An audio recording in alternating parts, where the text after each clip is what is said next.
Ang kwentong ito ay hango sa totoong buhay. Ito ang kwento ng aswang laban sa albularyo. Sa isang tahimik na baryong malayo sa bayan, may isang bahay na nakatayo sa pagitan ng palayan at masukal na kagubatan. Sa araw, tila payapa ang paligid. Ang mga tao ay malumanay ang takbo ng buhay at ang tanging alingawngaw ay tunog ng mga hayop at hangin na dumaraan sa pagitan ng mga puno. Pero tuwing gabi, may kakaibang bigat na bumabalot sa lugar. Hindi ito bagyo, hindi lamig, hindi takot, kundi pakiramdam na may bantang nagmamasid.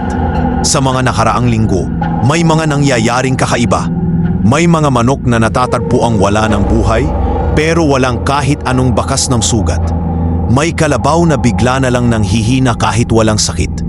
May mga bata na nagsasabing nakikita raw nila ang isang kakaibang nilalang na gumagalaw sa bubong. Parang hindi tao, parang hindi hayop.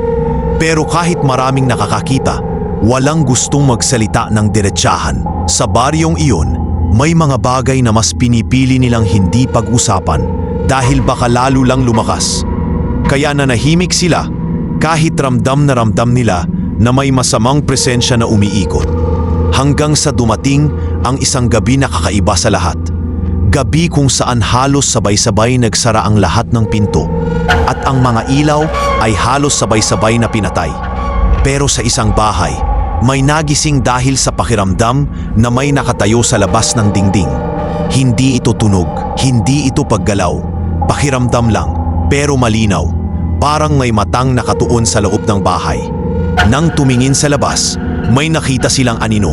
Mahaba ang braso, nakadikit sa lupa, at muli-muling umaangat ang balikat na parang inaabot ang bubong. Hindi normal ang kilos, hindi normal ang taas, at hindi ito gumagawa ng kahit anong ingay.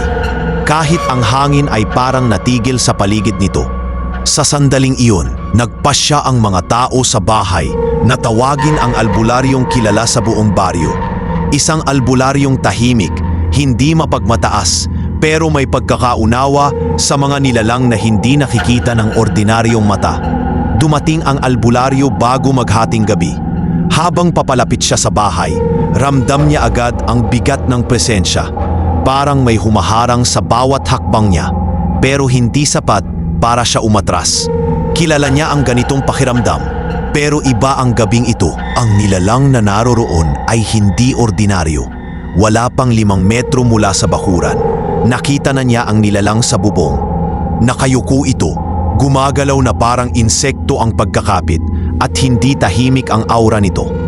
Tila masama ang intensyon at malinaw na may pinipiling biktima. Hindi sumigaw ang albularyo. Hindi rin siya nagdasal kaagad. Sa halip, huminto siya at pinagmasdan ang nilalang. Tingin niya, ito ay aswang.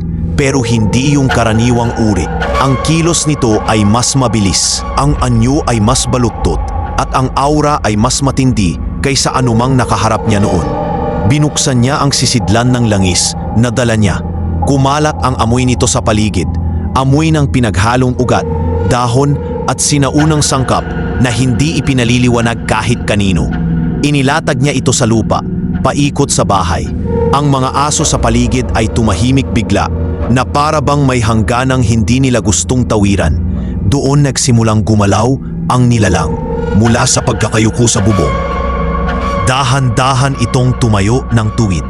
Ang bawat pag-angat ng katawan nito ay parang pilit, parang may buto na hindi dapat gumagalaw, pero gumagalaw pa rin.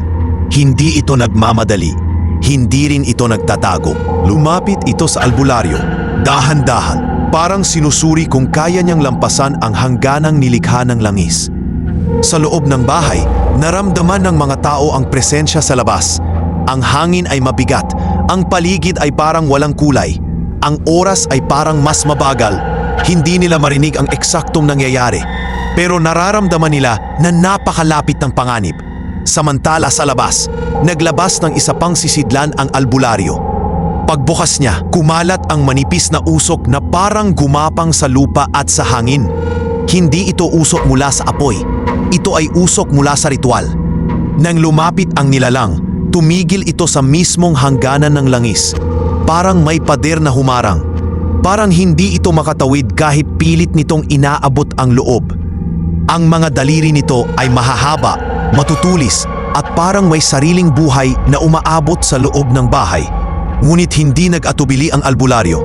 Pinatibay niya ang hangganan, inikot ang lupa at nilagyan ng mga marka na hindi basta-basta nauunawaan ng ordinaryong tao. Doon nagsimulang magbago ang kilos ng nilalang. Mula sa tahimik na paglapit, naging agresibo ito. Parang naghahanap ito ng buta sa depensa. Parang alam nito na hindi ito mananalo pero hindi rin susuko. Maya-maya, unti-unti itong umatras. Hindi tumakbo, hindi naglaho. Basta lang naglakad papunta sa palayan na para bang nag-iisip. Parang hindi iyon pagtakas, kundi pagbalik muli sa dilim para maghanda. Parang nagbabanta na babalik siya. Sa sumunod na mga araw, nagbago ang tanawin.